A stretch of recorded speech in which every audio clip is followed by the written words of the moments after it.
Hello and welcome to Real Life English Essay Samples with me. My name is Rose and I am so happy and honored to explain exactly what this series is going to be about. And so let's just go ahead and get started with this really important question. So what do students need to write a perfect essay?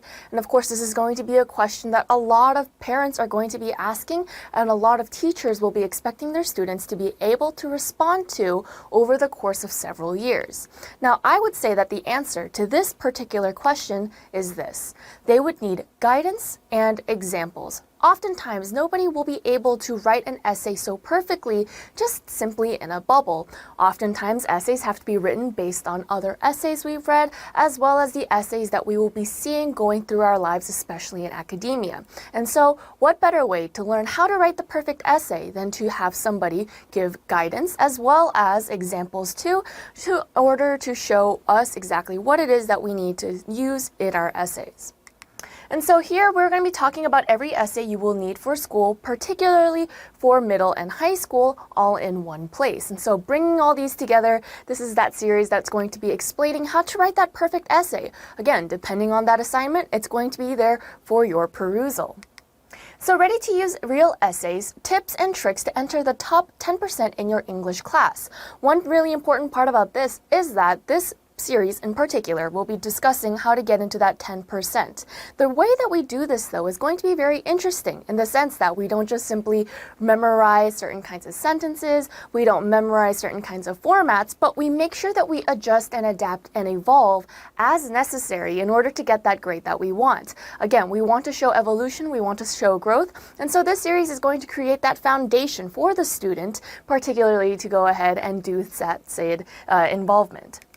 And so here, this is the guidance that we are wanting to think about. So why do students need guidance in the first place? Oftentimes, essay writing is very difficult for students, even for native speakers. I have seen this time and time again. Oftentimes, people will think that if you're a native speaker, you're a good essay writer. And that's not necessarily the case. Additionally, we also have the issue that people oftentimes don't know where to begin. Do we start with the sentence? Do we start with the structure? Do we start with the idea? All these questions are very valid. However, it's not necessarily going to be super easy to just get into an essay and start writing it very cohesively. Again, it's a very long process to learn how to write the perfect essay.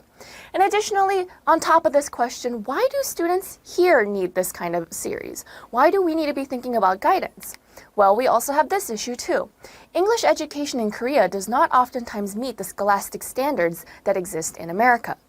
Oftentimes, when we're looking at international schools, we have English courses and English classes that do have some kind of similarity to these scholastic American courses. However, I would say there is a little bit of a difference. There is the assumption that English levels and fluency and comprehension is not quite the same. However, if we're talking about a student going to the United States and studying, that's exactly the kind of essay writing we are trying to aim for and trying to assume on our own selves. And so that is the reason why we were looking at this idea of guidance, why we need so much guidance, in particular for essay writing. So students need guidance to explain where they need to improve in their writing, and also this will allow students to write at a higher standard than that of their peers.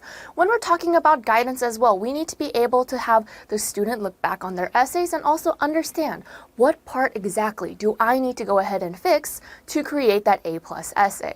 Again, that guidance is what's going to allow them to acknowledge that, to see that, and to understand that maybe if I fix this one thing, I'll be able to write better than the majority of my class, and again, assume that top-ranking position in terms of writing in courses.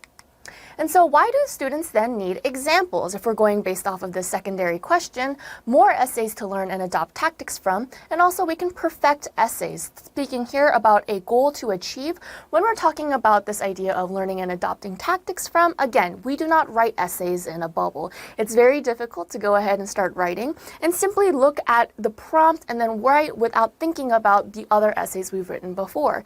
Usually we have a style, but to find that style, now that's a little bit difficult. And so we want to learn and adopt tactics from other very successful essays. That way we can use them, not necessarily memorize them or copy them, but rather to build on them, to use them as the foundation for those good sentences. And then talking about that goal to achieve, again, a perfect essay is going to be very difficult to achieve, but if we want to perfect it, if we want to make it the best that we can, we want to use that as our aspiration, as our goal in mind while we're going through this series. Additionally, edited essays, ways they can fix their own writing, and by the end, we will be seeing how it is done by other writers. And so when we're talking about edited essays as well, we want to be looking at the way that they can reflect on their own stuff and see, okay, as long as I can fix this, again, I'll be able to get that good score that I want. And because all these essay samples will be coming from other students of the same age, of the same period, we're going to be seeing how they too can emulate this kind of style. We can show that they have the ability to write in the exact same manner and get the exact same score. So students need examples to see how they can write now and how they can improve. And so we need that difference as well. We want to emphasize that difference, that the way that they're writing and the way that they could be writing, it's such a big difference that if they see that difference, they will also be able to reflect upon themselves and see what exactly it is that they need to personally improve on. And additionally, adopt writing tactics and skills that would not have been seen in Korean-based English education. And this is probably one of the most important points specifically for this series that you will not find anywhere else. We are trying not to succeed in the sense of doing well in an international school or trying to fit into Korean scholastic standards. No, we are trying to fit into American scholastic standards, trying to emulate the fact that, there are essays out there that are very similar to the ones that our students will be writing, particularly that exist in America. Again, native-like fluency, native-like writing. And so guidance and examples when we're talking about this, the teaching and tactics that we will be looking at will be essay types and writing styles, weak vocabulary transitions, and creating fluent writing. Again, looking at all these styles, using them as a foundation to figure out what exactly that we want to achieve, along with weak vocabulary. This also tends to be a very big issue for many students. This might be because they use too simple of words and the complexity starts to dwindle by the time they get into middle or high school. And again, that is where we start to drop in terms of scholastic levels. Additionally, we have transitions and creating fluent writing. I feel that transitions and fluent writing definitely go hand in hand. Fluent writing, being able to go from one topic to the next, is contingent on transitions and being able to connect ideas smoothly and efficiently. And so essays are always a struggle for students, no matter how good they might be in class. The student can be an A+ student who does really well on vocabulary and when asked comprehension questions does really well. However, every single student, that I have ever run into will always have at some point or another an issue writing essays because, again, it's a very big learning curve. It's very difficult for many students. And so when we're talking about essay writing, we want to be thinking about the 3 R's of writing. And this is going to be something that we reiterate in this series. To rethink the information that we have, to reflect on the information that we have, and to reconstruct it. So this would also be to summarize it or to put it in our own words. Thinking about the 3 R's in this manner, as we're writing our essay, we'll be able to cohesively and, of course, efficiently put our ideas together for an essay that will be acceptable and very substantial in terms of grades for our student. Additionally, critical thinking occurs in essays, and this is a very big part as well. Oftentimes, it is a reflection of the way that a student thinks. And this is where we can also see this skill set being used in AP, IB, honors, advanced, and university level courses. And so it's not simply for middle and high school students, but rather it will go further than that too. And because this is English taught in both theory and practice, we're going to be seeing this not only talked about in the way that a student might think about the writing, but also how they can actually physically and palpably do so as well. And so the objective of this lecture series is to discuss 60 different types of essays of various types and all at different levels, breaking it down from beginner to intermediate and then advanced. And again, once more, I would like to reiterate that these are all student-written essays. Not one of them has been written by a teacher. Again, these are all real-life student essays. And so these are some of the essay types that are covered in the lecture series. And so we will be talking about narrative, descriptive essays, persuasive, argumentative, book report, critical analysis, TOEFL independent essays, as well as the college application. Now, by the time we get to the college application, we'll be looking at the statement of purpose here. And so as we can see, we start off with essays that are very common, specifically in middle school, and end even with the last essay you will be writing when you're in high school. And so seeing such a variety variety, I think that this is going to be a very comprehensive series, particularly for that student. And once more, I would like to also reiterate that we will be talking specifically about persuasive, argumentative, book report, and TOEFL independent essays, all essays that are incredibly popular, especially for our students and their teachers. So the question is then, why this lesson plan in particular? What's so important about this one compared to all the other ones? Well, students need sample essays to learn and understand how to write better for class. And we want to emphasize how to understand and how an essay can receive an A+ grade one lecture at a time. Again, we're going to take this slow. We're going to take this one step at a time and use each example to see what's good, what's bad, what do we need to improve on, and if we feel like we're seeing ourselves in this essay, what it is that we need to be using and maybe also implementing to get that really good grade. So the entire course will also be performed fully in English, as I am explaining now, enhancing effectiveness of the lessons as well as comprehension, reading, and responding. Again, I believe that when we're talking about English production, which would be speaking or writing, it's really important to also hear it. That way we can understand sentence structure as well as flow and fluency. And so to reiterate that and to emphasize that, I will be performing this entire series all in English for the students' benefit. And so when we're talking about who exactly this student might be, this is a series that is open for all students who need help writing essays for class. And this could be anybody from middle school, high school, to even university level, depending on what it is that you would like to accomplish. This is also a companion lecture to English Writing Essentials for middle school. So if you have seen that series already, this is going to be a really good additional supplementary material for your student to be looking at and understanding, again, a bit more about how to write for classes. And so, essays for all topics, themes, content for any student wanting to improve writing quality, at the end of the day, this is who it is designed for. Anybody who wants to work on essays, specifically academic essays, that could range anywhere from middle school level to university level, this is the series for you. And so again, the necessity for the course falls like this. See how other writers write hundreds of words on topics like, what is a fond memory of yours? Books on 1984, The Great Gatsby, Romeo and Juliet, Frankenstein, Animal Farm, and more. And also, when we're talking about the way that we're going to be looking at this series, we want to also know that there are reviews every unit and key takeaways every single lecture. So at the end of every single lecture, I will be highlighting what is the most important part? What is something that we can take away from this specific episode, from this specific video, that we're going to be using for our other essays as well? And so keeping this in mind, we also have a breakdown at the end that will emphasize, again, the key point or the key takeaway of each lesson. And so this is a little bit about myself. I am currently a teacher who is working specifically with international students and overseas students as well. As we can see with the other classes I have taught before, dealing with TOEFL, SAT, essay writing, and university entrance exams, alongside, of course, college application essays.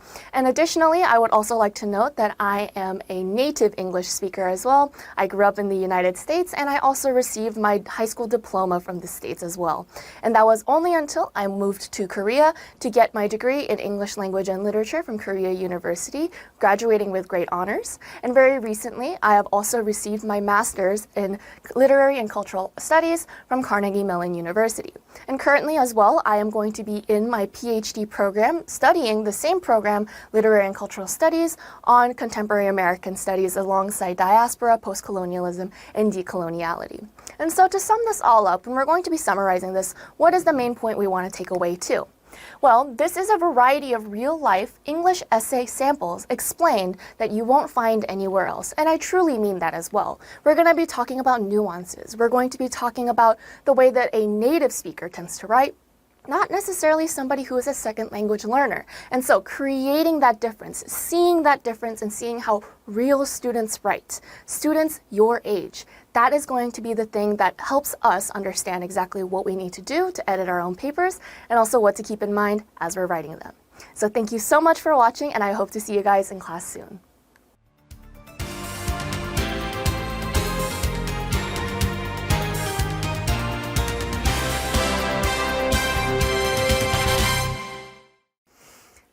So now we are starting with the first of our next 20 essays in the intermediate category. And we're going to be starting off with a little bit of a different essay. This is going to be a bit more advanced. We're just going to go straight into it, okay? This is the critical analysis essay. And this is our first one. So we're going to take this a bit slow, talk about it a little bit. But first off, of course, we need to have our stats on this. So, critical analysis essay, 576 words long, 5 paragraphs, and written in the third-person perspective. And this is, again, on a book. Critical analysis essays are usually on literary works or pieces of art. We're going to talk about that in a second, but for today, we're going to be talking about Animal Farm by George Orwell. A lot of you guys are probably familiar with this literary work. If you guys haven't read it yet, you will one day absolutely read this book, so just keep this in mind for whenever that day comes, and sorry for spoilers. Pay attention to this essay's use of commentary, okay? This is, of course, our explanations and their use of vocabulary. These are all things we want to be focusing in on when we are looking at this essay. So a little bit more about the background on this. Animal Farm by George Orwell was written and published in August 17, 1945, and this is, again, a very famous, very popular literary work. It is an allegorical satire that tells a story of the animals in a farm rebelling against the human farmer in the hopes of creating a free and equal world. Again, this is satire, so we're going to be discussing what that might mean in context of this literary work according to the writer of this essay. So sit tight, hang back, and we're going to be looking at Animal Farm in a different light. So what is a critical analysis essay? Okay, so for now we've talked about 5 different essays. This is our 6th type, and this is an essay that will require the reader to consider points of literature or art and analyze them through logical reasoning and supporting evidence, okay? Now, you might be thinking to yourself, well, isn't this somewhat similar to a book report? Well, you won't be wrong there. It is actually quite similar to a book report. However, it is very different in many different ways as well. So it is imperative that you, as the writer, demonstrate clear understanding of the literary work.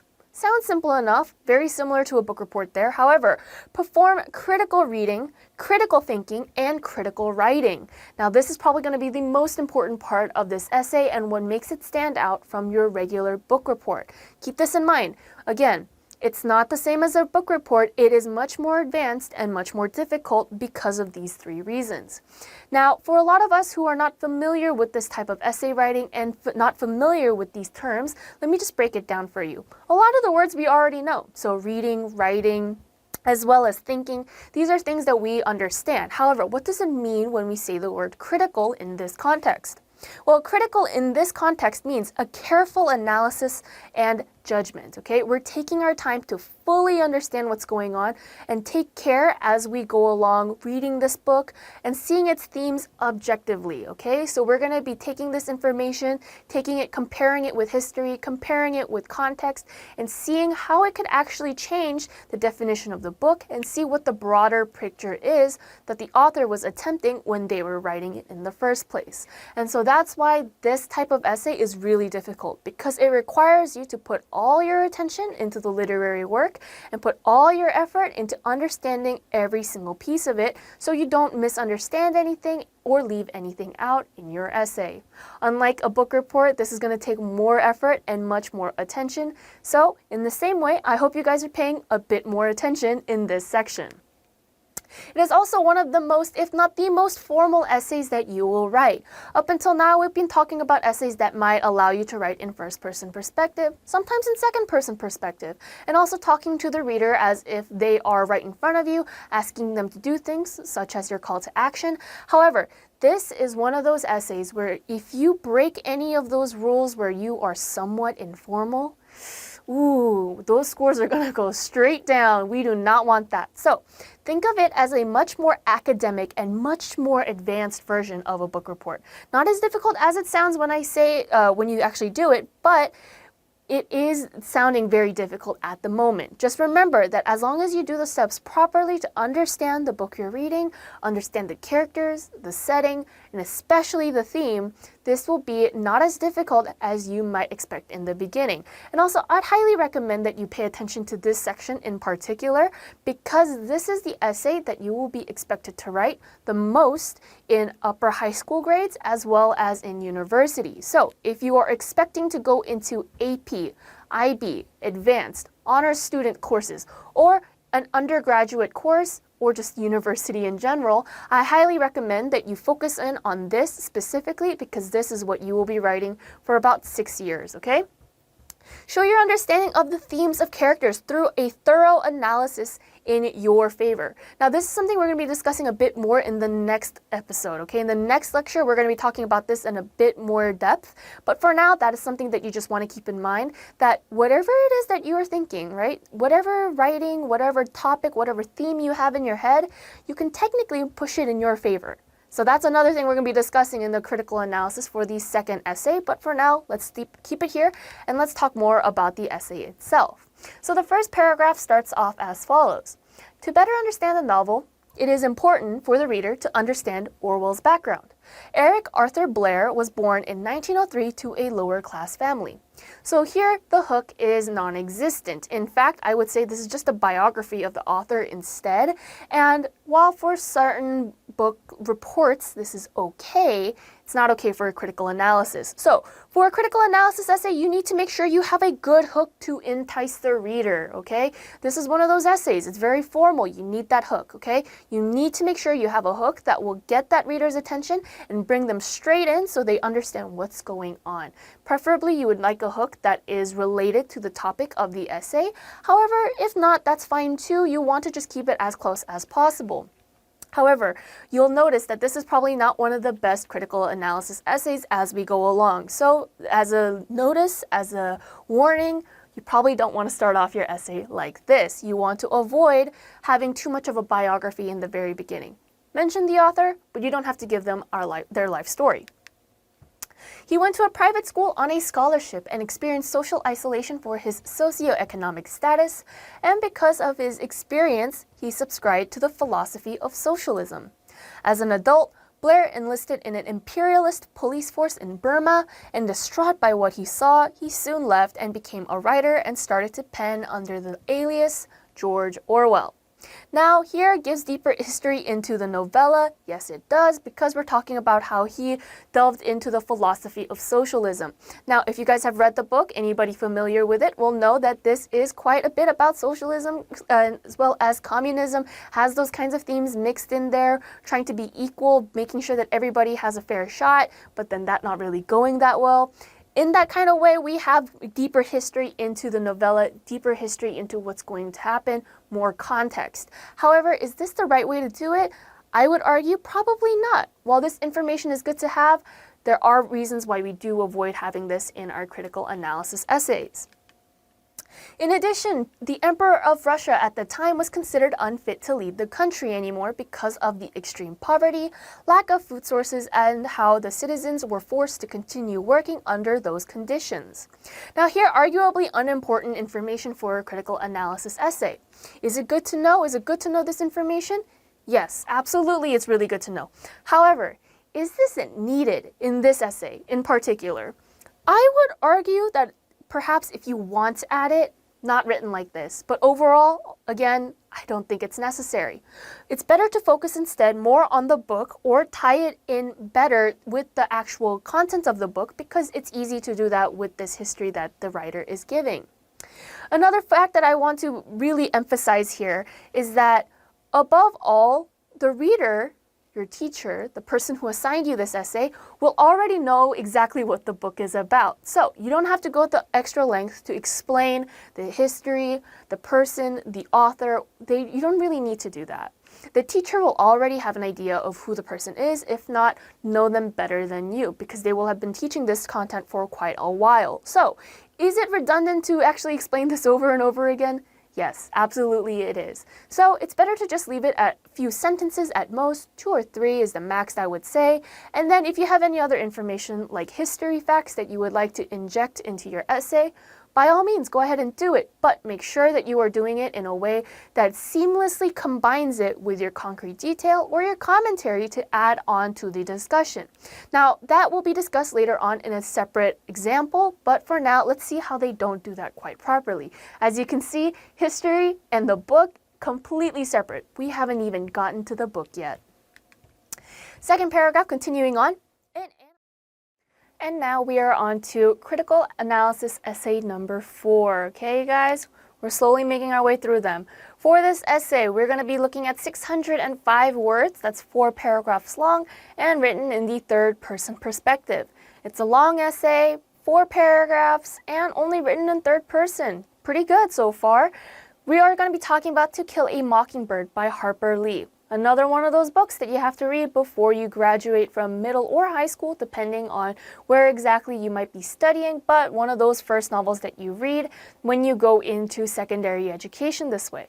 And also, many of the morals and themes center on justice and fairness in a prejudiced society. So this is one of those books that has really good content in it, especially for incoming graders, okay? Incoming freshmen, incoming first years into high school, or perhaps your final year in middle school. You will be coming across this book because of the themes and its morals. Very important that we learn them, very important that we actually consume them and practice them in our daily lives, knowing fully well that judgment and fairness is not necessarily always 100% with anybody.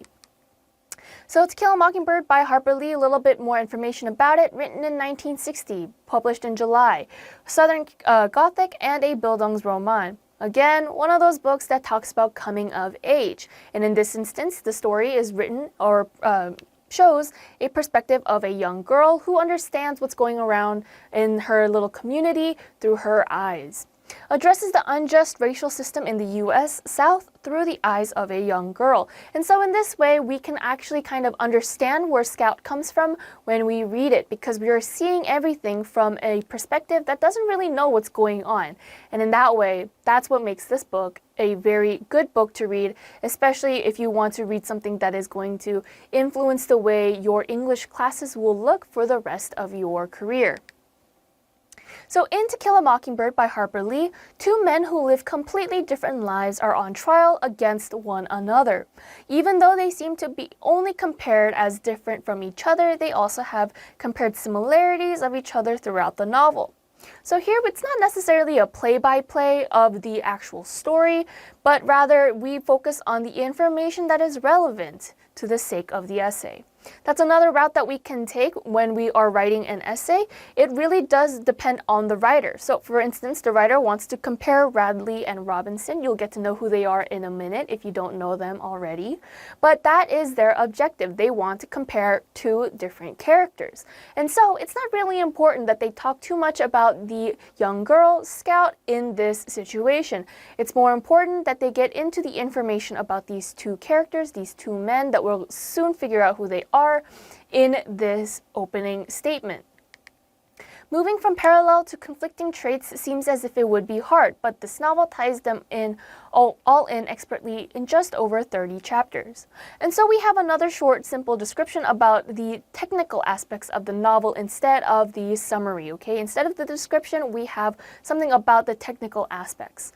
Meaning, we learned that this book has many parts that make it whole, many parts being over 30 chapters, and the length allows Lee to discuss these heavy topics in depth and leads to more thought. So what I mean by this is if a book is about 30 chapters long, that means we're skipping from here to there. And so we have more space to play around. Longer length means that we have more chances to think about topics that might be a bit heavier, such as unjust and prejudiced systems. Although Tom Robinson and Boo Radley live completely different lives, there are several similarities between the 2 in the novel. To start, both Boo and Tom are considered symbolic mockingbirds. This is due to their innocence and kindness in their community. Even if a person is kind, there are still people who will find something wrong with them. In this case, both characters are victims of discrimination from the townspeople.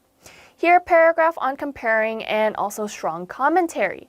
So here we don't really have any quotations or anything that really stands out to us as, this is exactly what's written in the book. But But we still have a bit of concrete detail here because we are told that Boo and Tom are considered the symbolic mockingbird, that they are both kind and innocent compared to the rest of the community in their actions and what they do for it. And so we have pretty good commentary leading off after that, explaining in a bit more detail what the writer means when they say that they are considered the symbolic mockingbird. In addition, because this is the beginning of the second paragraph, we can know that this is the main topic of the rest of the essay as a whole. We're going to be comparing, we're going to be contrasting these two characters. Tom Robinson is discriminated against due to his color, while Boo Radley is discriminated against due to the fact that he is like a shadow who never leaves his home. On the other hand, Boo Radley and Tom Robinson also have convictions that were totally blown out of proportion as well. Despite the fact that both characters have many similarities, they also have many differences.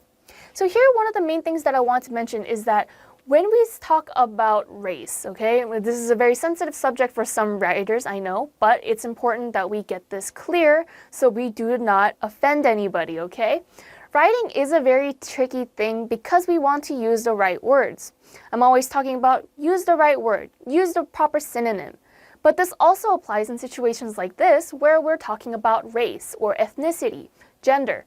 Same thing applies when we're talking about Boo Radley and Tom Robinson. Here, Tom Robinson is mentioned as being treated differently because of his color. That's not necessarily what we want to say. Rather, we want to say skin color or race, Black identity, maybe his ethnicity. We want to be a bit more accepting and not really just simply say color because this can come off quite rude. So we want to switch that around. Also, we have the word totally over here. That word totally blown out of proportion as well.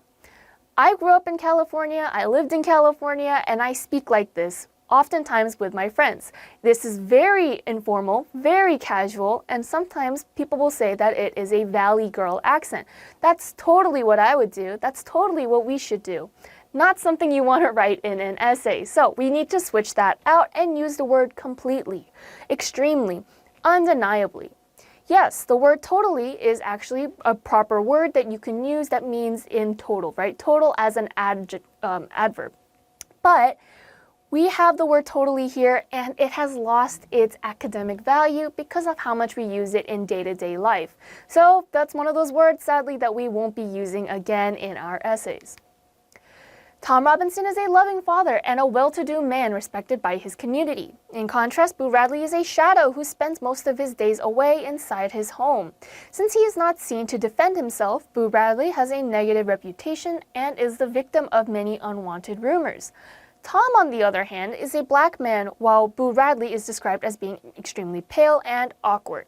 So here, a main reason for judgment is prejudice. So clearly we can see in the compare and contrasting that it's really to do with perhaps the way they are perceived. Tom Robinson is a good man who partakes in community and he's black. But we have Boo Radley, who is also kind of nice. He's also very nice. He's very sweet, but we don't see him. And so he always has these bad rumors around him and everybody thinks poorly of him, right?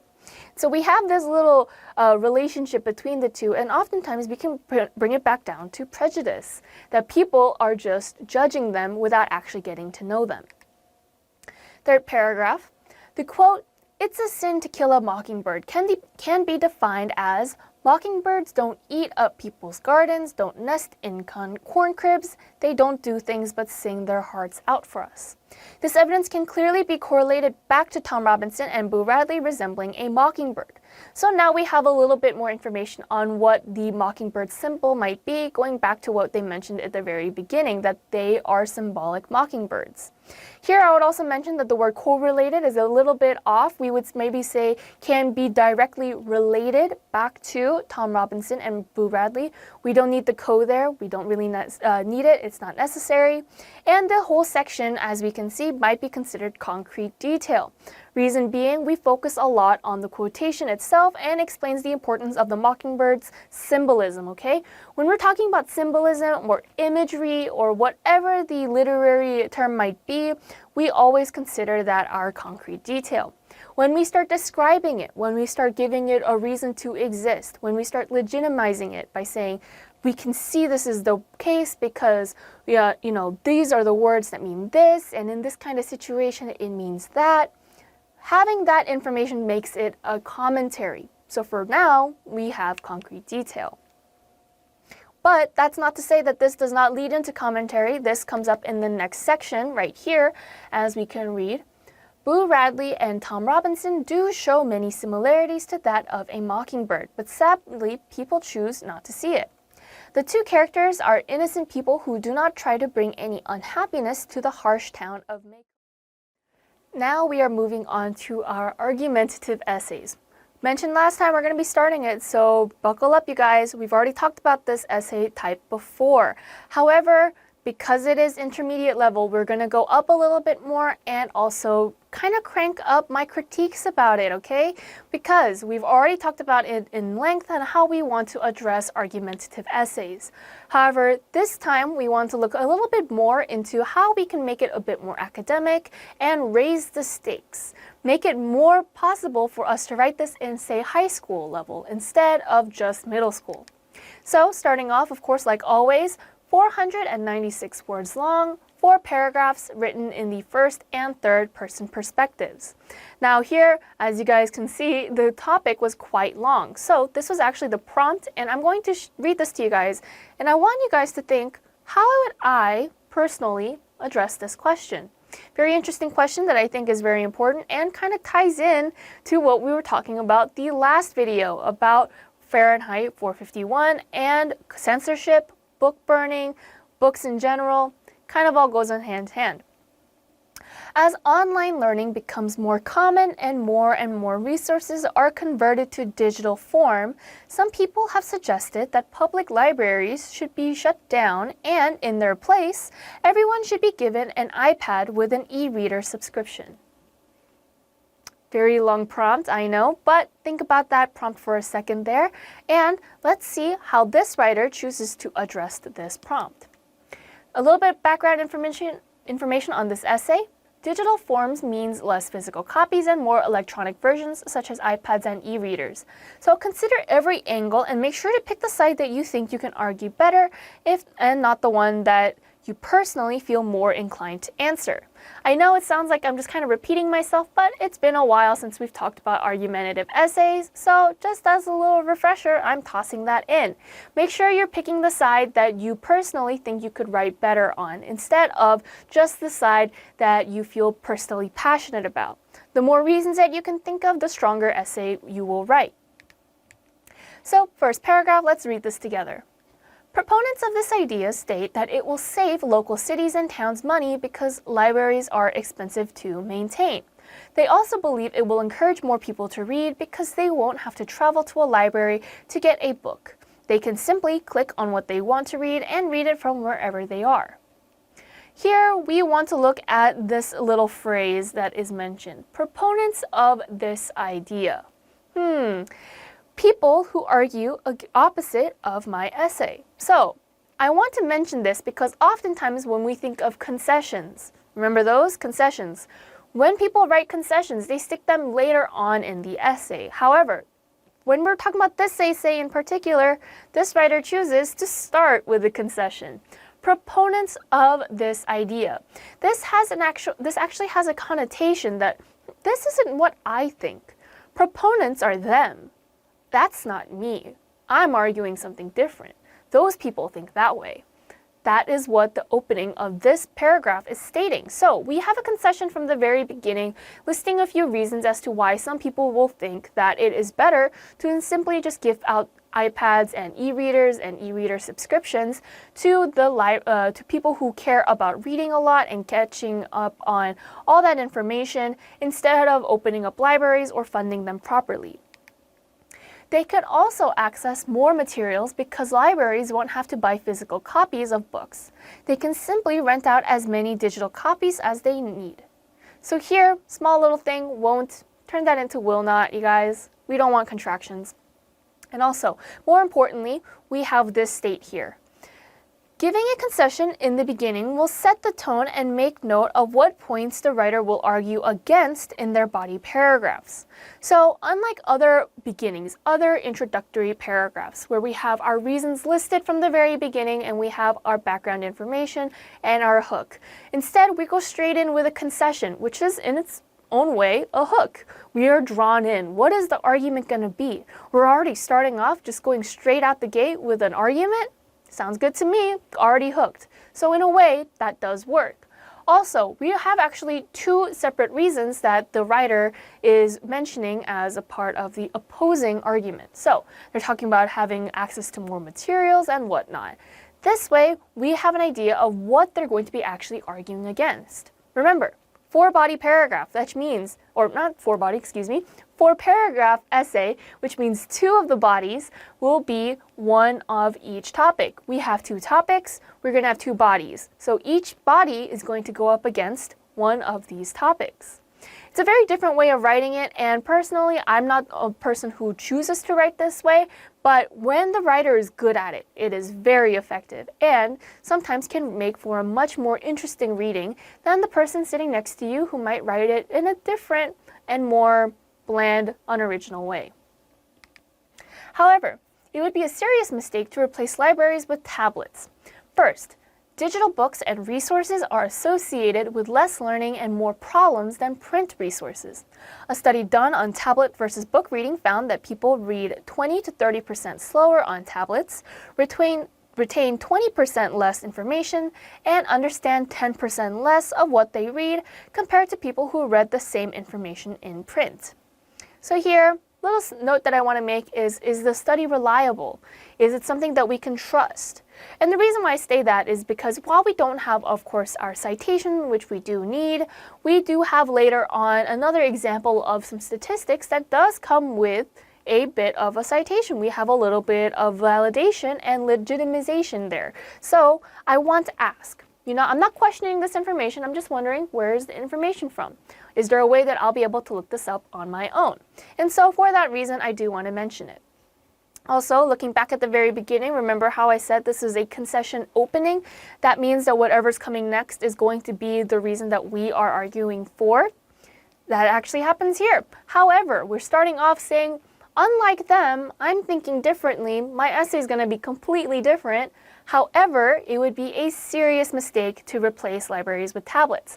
Don't make this statement confusing. At the very least, just make it basic. Just make it basic, make it clean, make it clear. It just has to be short and simple. That is going to be the most powerful sentence that you can write when you are making your statement. This also goes for thesis statements. Don't make it too confusing. Don't add grandiose words and try to impress the reader. Don't do any of that. Always make sure that your sentence is straight, clear, to the point, and there's no room for questioning. I know exactly what you're trying to say, and I don't have any questions for you because I know that they will be answered in your essay. That is the kind of sentence we want, and that is the kind of sentence that we have. Additionally, staring too long at a screen has been shown to cause numerous health problems, including blurred vision, dizziness, dry eyes, headaches, and eye strain, at much higher instances than reading print does. People who use tablets and mobile devices excessively also have a higher incidence of more serious health issues, such as fibromyalgia, shoulder and back pain, carpal tunnel syndrome, and muscle strain, So here we have more good proof that would come from medical journals. This is all really good reasoning, especially for an argumentative essay. Reading these symptoms, knowing fully well that staring at a screen, staring at electronics is bad for us, with that information in mind and knowing now exactly what my symptoms might be, gets it to the reader that yes, this is a problem, we don't want to add to this, and makes for a very strong argument. Also, when we have medical journals or medical articles, or say articles written by people with PhDs, especially in the medical field, in regards to arguments like this, they will always, always, always be wonderful to use. Reason being, we have our expert, but we also have immediate physical reactions that we might have to, say, an argument that we have against or for a certain topic. It's easy to understand, yes, this is a problem. This is something we want to avoid. And it doesn't really leave much room for discussion, does it? When I'm saying, oh, if you're reading your books on an iPad for too long, you're going to have all these symptoms. You don't really have to think twice about, maybe, like, should I still be reading all that? You don't think twice. You just say, oh, yeah, that's not that good, is it? That's pretty bad. And you tend to put the tablet down. And so, for that reason, if you can get a little bit of medical journalism in there or a little bit of here are the symptoms when this happens and can actually prove it, then this makes for a wonderful concrete detail and commentary section. I know that whenever I read from my e-reader for too long, my eyes begin to feel tired and my neck hurts. We should not add to these problems by giving people, especially young people, more reasons to look at screens. So here, write your personal experience. Yes, it's good to write it as another addition. So here we are with our persuasive essays this time. And now I remember telling you guys we're only going to do a few of these. We're only doing 2, okay? So because of that, I have a good one and a not so good one. Or in fact, you could say they're kind of both but they have really good aspects of both of them that I want you guys to pay attention to, okay? So for this essay in particular, we have 662 words, 5 paragraphs long, and written in the third-person perspective. Now, remember when I talked about how in argumentative essays, we want to go with logos or ethos, right? If you guys remember that takeaway, for those of you guys who paid attention, I told you guys that pathos was something that we would talk more about in our persuasive essays. And here we are, persuasive essays, it's time to talk about it. When we're looking at this topic in particular, should physical education be mandatory in school? Read that again. Should physical education, PE, be mandatory in school? We want to work on writing with pathos, okay? So feeling, emotion, passion, trying to relate to one another through perhaps stories instead of statistics or credibility. That doesn't really matter too much here, okay? We're talking more about the way we felt in the moment and the emotion that we feel when we are trying to persuade somebody, okay? This is also because we're not using any quotations or statistics. So we need to have something else that can give us the same kind of impact. With that being said, when you are answering a question like this, you want to be using a lot of your own personal experiences and also your desire to pursue active lifestyles in order to answer it. So when you personally have a feeling towards a question. Remember how persuasive essays, those are the ones where you want to go with more of your gut feeling and your own personal experiences because that's just something you've lived through. It's easier for you to explain that than something that you might think better responses for, but sometimes you kind of fall flat because, that's something that I can relate to. You want to be able to relate to it. So if you perhaps enjoy being active in day-to-day life, then this would be an easier way of saying, yes, PE should be included. In fact, if you instead tend to study more or you just don't like to actively work around, move around, which is fine to a certain extent, then you can also say PE is unnecessary for education because it doesn't really count. Whatever the argument might be, you have the right to go ahead and pick one side or the other based on your personal experiences. Good idea will also be to mention what activities you think are the most important. A lot of times we have to, think to ourselves when we're looking at these prompts, we need to think broad. We need to think generic. That way everybody can understand. But also, you can be a bit more specific. Where is this possible? In your example section. So when you say something like, I like to exercise, I like to go out, I like to play really good games, then be more specific. Certain games that I like to play are soccer, and that gets my blood running. Or I like to play football, and that's something that really supports my mental health. Whatever the case may be, talk about the sport that you enjoy or whatever activity is that you like to enjoy. In fact, you could talk about something as simple or something as advanced as golf or swimming. It doesn't really matter, okay? As long as you're able to relate back to a more specific activity, it will make this essay in particular much stronger. With that being said, let's go straight into our paragraphs. Physical education is required in every American high school and for a good reason too. Many kids argue that PE classes aren't important. These claims are false and are an example of the laziness of today's youth. There's a lot of things I want to address here, but let's take this a bit slow. So first off, aren't. We don't need this word. Come on, you guys. I don't really have to explain this. Are not important. Then we have a very brash, I'm going to call it brash, very out there, straightforward point. And I think this is where one of my favorite things come in, which is called hedging, okay? Written down here, hedging. We're going to talk about it more in the takeaway. But for now, all we really need to understand about this is we don't want to be super rude when we're writing. Now, I know that this has an ample amount of truth to it that we personally don't want to exercise because we're lazy. That's just a fact of life. In fact, even like the really good athletic people, sometimes they just don't want to work. They don't want to, exercise because they're lazy. It happens to all of us. But the way that it's written is probably not the way we want to go about it. It's generalizing, so it's saying today's youth, right? There's just everybody that's young today, this applies, which isn't true. So we want to hedge our bets. We want to be a bit nicer about it. We want to be a bit more understanding about it. So we would probably write it this way instead. These claims should be readdressed. They tend to be an example of the laziness found in today's youth. So what did I add here that's the most important? I would say tend to be. This tends to be an example. This tends to be one of the ways. I'm hedging twice. It might be one of the ways that this could happen.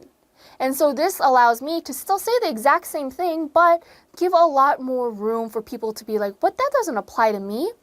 So it's more accepting and it's much broader and overall makes for a better sentence. There are many reasons why physical education should be required, but perhaps the most important are that PE is good for one's health, it teaches students about exercise, it helps relieve stress, and it helps students develop healthy habits that they can use now and in the future. Overall, very well written, really good reasons. However, I want to just note that there is a bit of an overlap, and having an overlap isn't always the best because it can get more difficult for you as a writer. When you have reasons that overlap in this kind of way, talking about how it can relieve stress and it's good for one's health, then sometimes when you're trying to figure out reasons or write out your reasons, because they go hand in hand, you tend to overlap paragraphs as well. Again, you're just kind of explaining your reasoning behind a specific topic. But if those topics overlap, then the paragraphs, of course, are going to overlap. And that means it's going to sound repetitive. I hope you guys thought that word with me, okay? It sounds repetitive. So to avoid that, maybe we would want to merge them into one instead.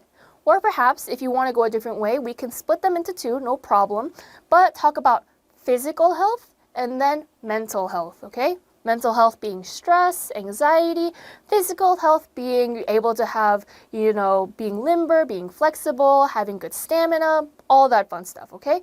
So for that reason, I would suggest that perhaps stress and health in general should just come into one and talk about health as a whole, or split physical, mental. It is true, however, that there are some negative effects of having physical education in high school. For example, students can take 6 classes during the regular school day. But if a student takes PE, at the most, a student could only have 5 academic classes. For some healthy students, physical education might be viewed as a waste of their time since they exercise on their own anyway. So here, I want to mention that they are using a concession here. It is true, however, that there is some negative effects, but up until now, we've seen some really good concessions. We've seen amazing ones that are super respectful, but also are written in a very academic way. And so because I know that those exist, this becomes lackluster.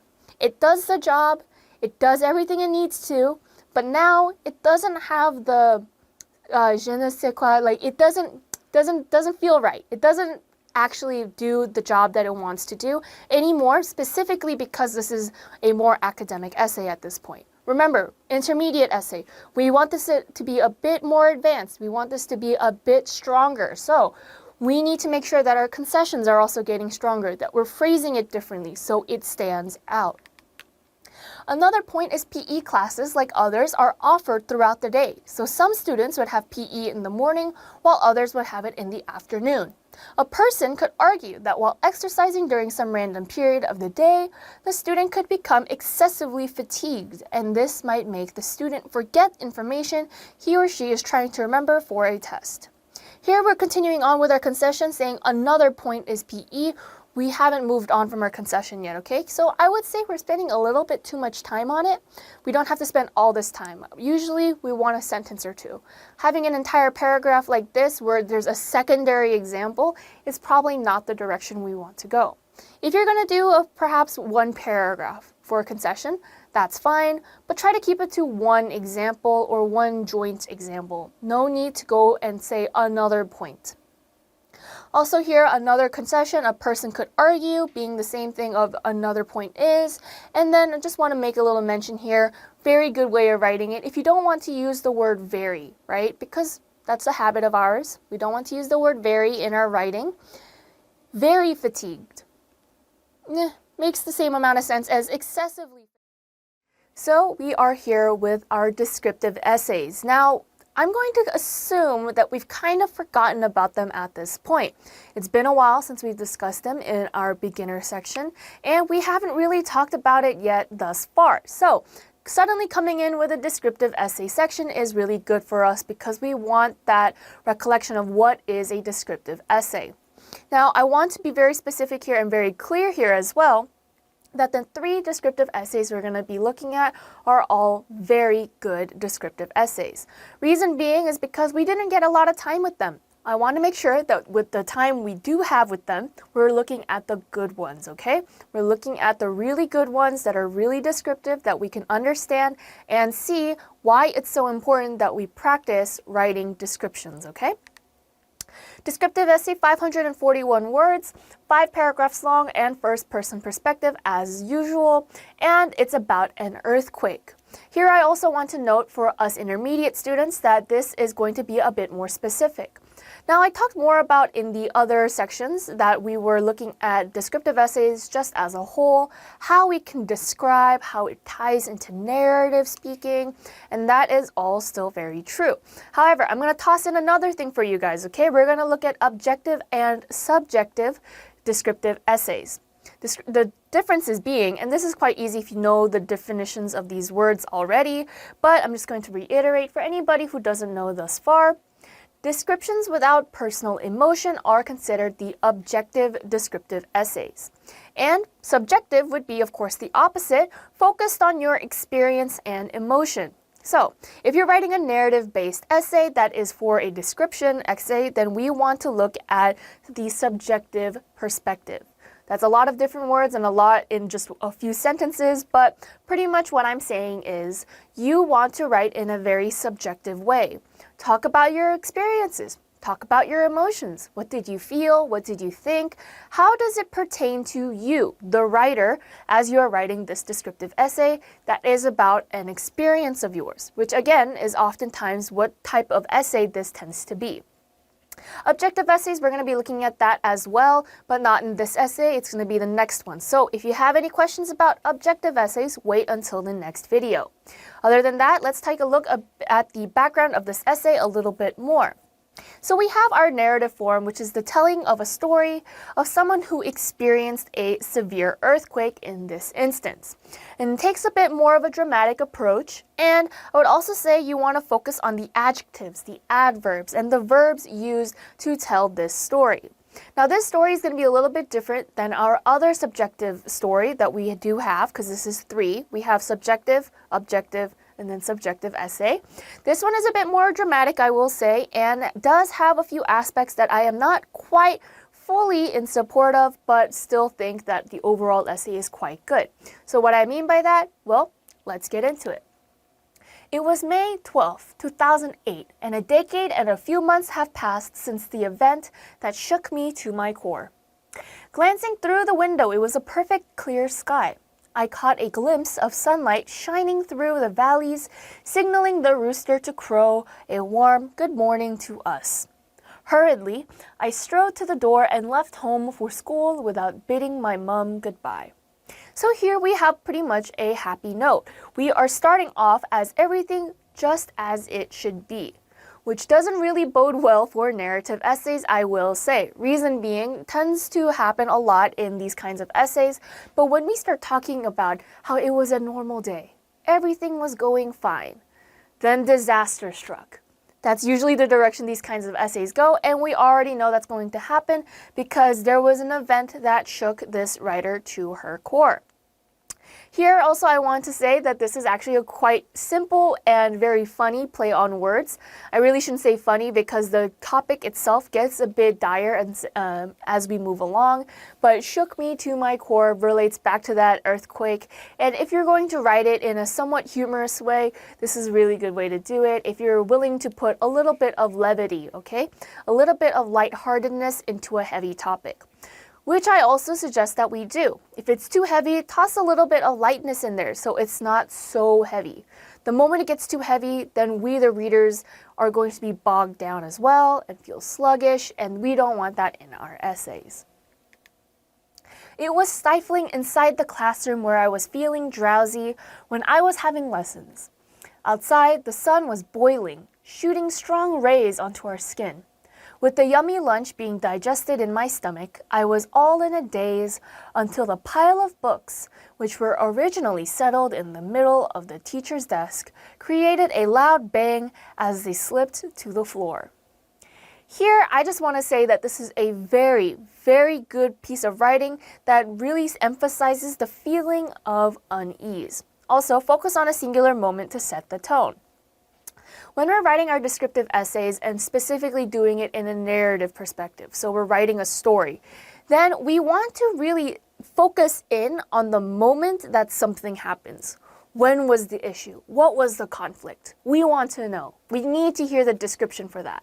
It really is dependent on your personal amount of creativity that you might have for the topic. So, with that in mind, when you are writing this, you want to focus on a specific moment and make that moment really short. Don't make it more than 10 seconds, I would say. The moment when you knew that something was gonna go wrong. Freeze it, time frame wise, just put it in like as if you're taking a photo almost. Take a photo of it and then try to explain what's going on in that moment, what's going on in your head, what's going on around you. And that allows for the time to slow and stop. Suddenly, we're suspended, dramatic, and now we want to know what happens next. So with that in mind, I also want to just mention that these are all really good descriptions. So boiling, shooting strong rays, drowsy, it's stifling, it's yummy, it's digested, I am in a daze, settled in the middle of the table. We even have a preposition here, loud bang, and slipped. We even have an onomatopoeia. So, as we can see, this person's really going full out with the description, really with all those adjectives and adverbs as well. Abruptly, I was awoken and alarmed. I looked blankly into my classmates' eyes, questioning about the abnormality with horrified expressions. Within a second, my legs trembled with the throbbing ground.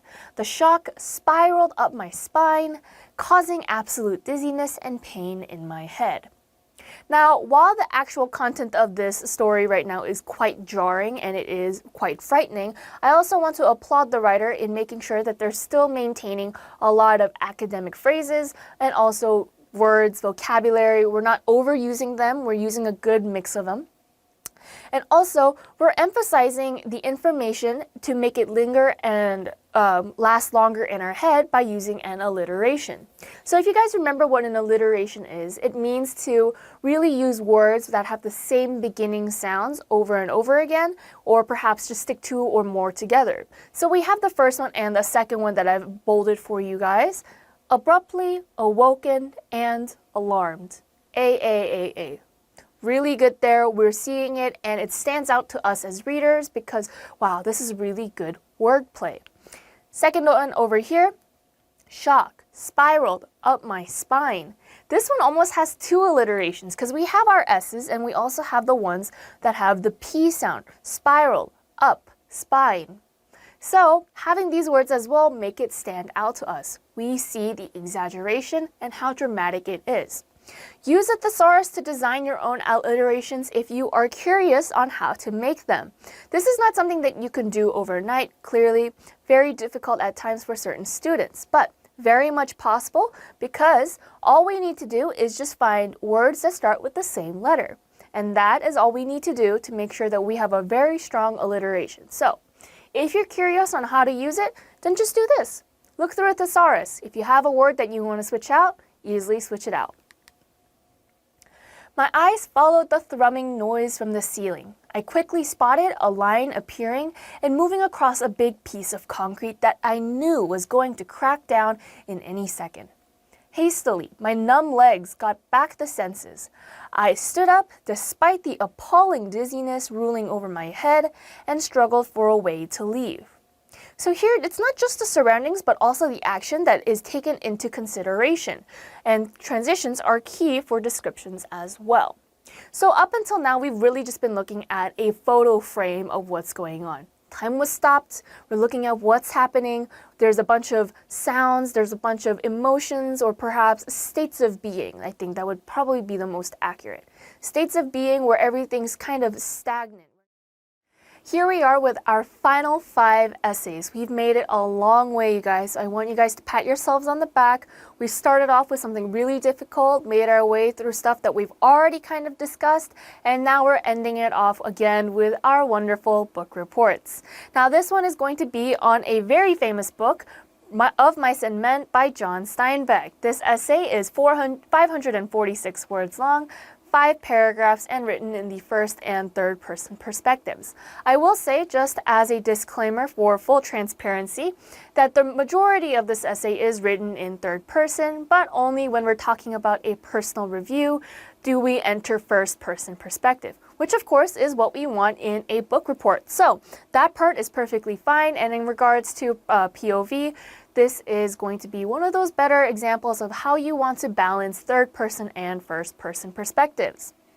I do want to note, just as we're moving on into the more advanced course, as well as just talking about literature in general, I'm a huge fan, clearly. We want to talk about these books too, just as a bit of a background information as to what kind of story we're talking about and what we're going to get into.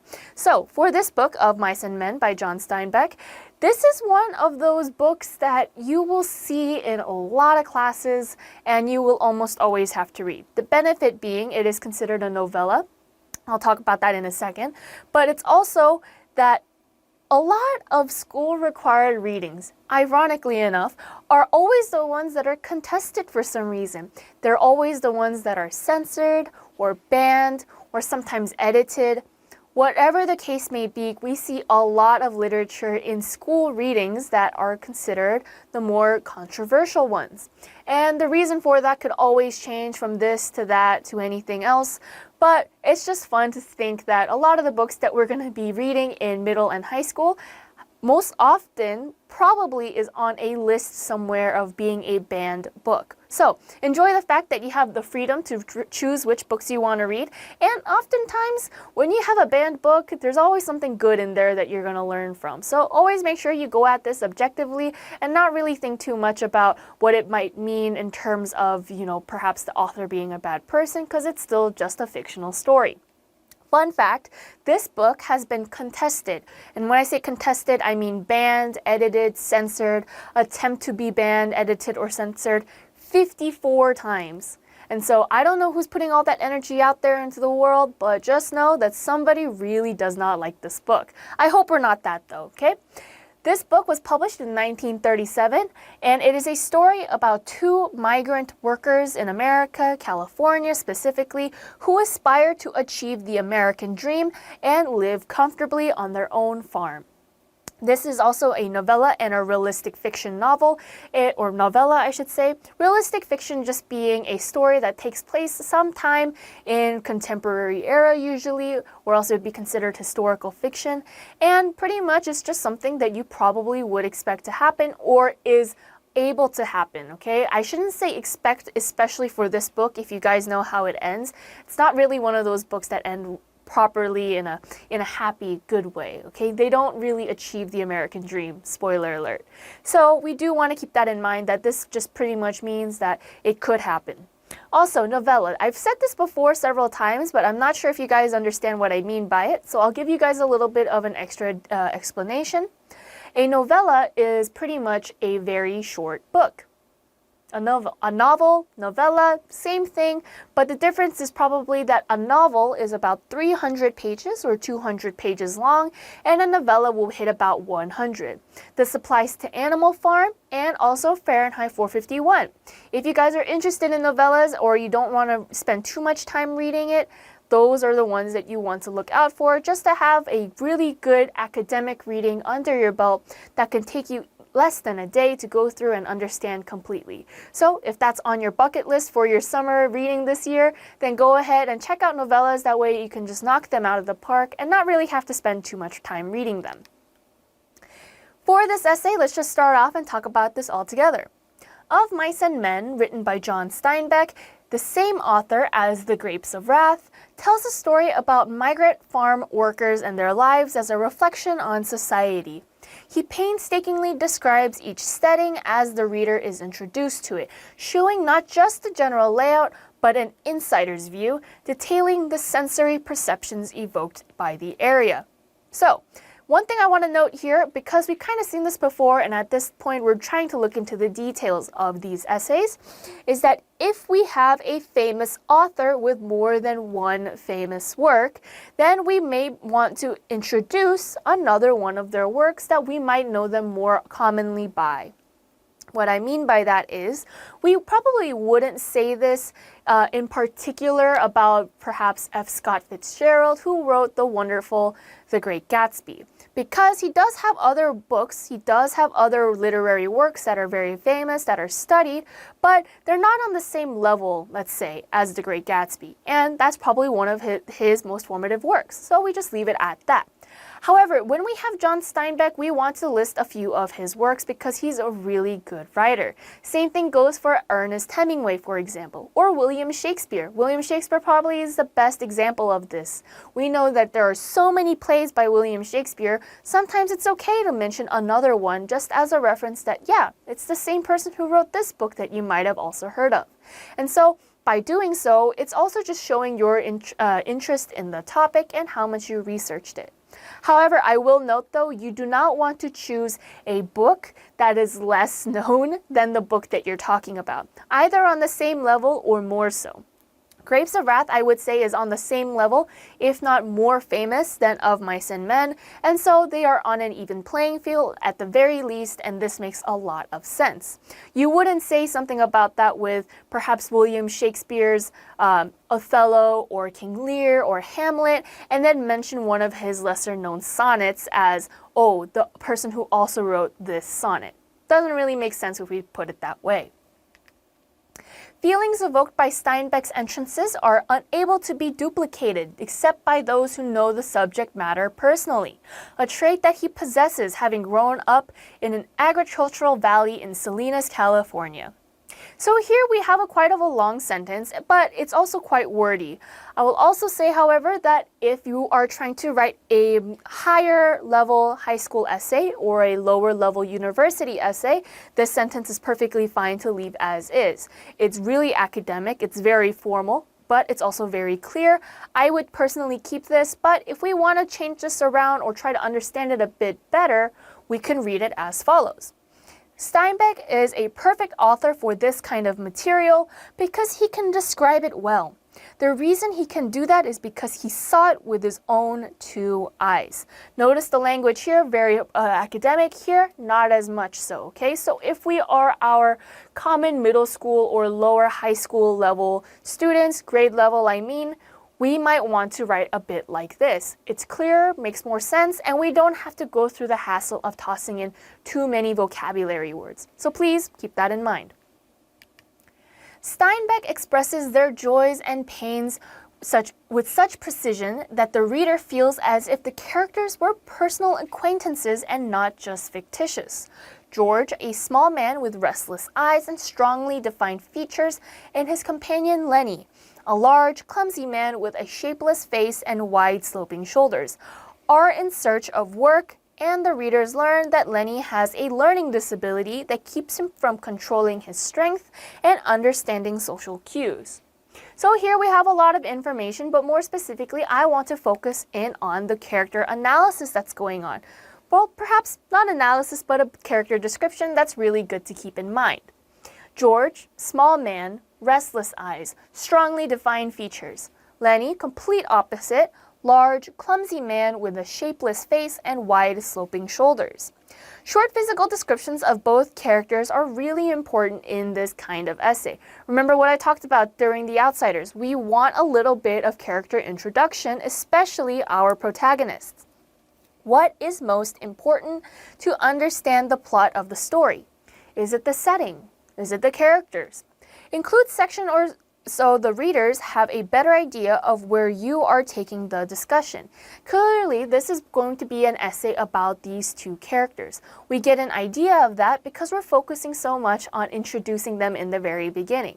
So with that in mind, we have an idea as we're moving forward, perhaps where this conversation is going to go. And for anybody who's read the book, we have an idea what the main point of this essay might be. During the course of the novella, Lenny makes a crucial mistake that results in the death of Curly's wife. He realizes